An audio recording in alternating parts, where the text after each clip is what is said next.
రాజ్యసభ ఎంపీగా ఆర్ కృష్ణయ్య ఏకగ్రీవం, వారికి కృతజ్ఞతలు. రాజ్యసభ ఎంపీగా ఆర్ కృష్ణయ్య మరోసారి ఏకగ్రీవం అయ్యారు.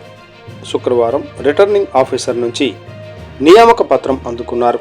ఈ నేపథ్యంలో ఆయనకు అభినందనలు వెల్లువెత్తాయి. ఇక నియామక పత్రం తీసుకున్న సమయంలో ఆయన వెంట బీసీ సంక్షేమ సంఘం జాతీయ యువజన అధ్యక్షుడు గవ్వల భరత్ కుమార్ తదితరులు ఉన్నారు. అనంతరం కృష్ణయ్యను ఘనంగా సన్మానించారు. ఈ సందర్భంగా ఆర్ కృష్ణయ్య మాట్లాడుతూ, తనపై నమ్మకం ఉంచి రాజ్యసభ సభ్యులుగా తనకు అవకాశం కల్పించినందుకు ప్రధాని నరేంద్ర మోడీ, కేంద్ర హోంశాఖ మంత్రి అమిత్ షా, బీజేపీ అధ్యక్షులు JP Nadda, Andhra Pradesh CM Chandrababu Naidu, deputy CM Pawan కళ్యాణ్కి ప్రత్యేక కృతజ్ఞతలు తెలిపారు. గత 40 సంవత్సరాలుగా తాను బీసీలకు చేస్తున్న సేవలను గుర్తించి తనకు రాజ్యసభ సభ్యులుగా అవకాశం ఇవ్వడం అదృష్టంగా భావిస్తున్నట్లు వెల్లడించారు.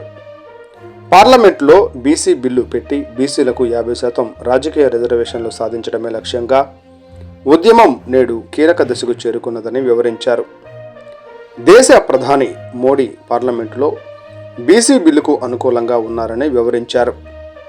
2 తెలుగు రాష్ట్రాలలో బీసీలకు అందుతున్న సంక్షేమ పథకాలు యావత్తు భారతదేశం మొత్తం అందేలాగా నరేంద్ర మోడీతో చర్చించి రూట్ మ్యాప్ ఖరారు చేశామని ఆయన స్పష్టం చేశారు.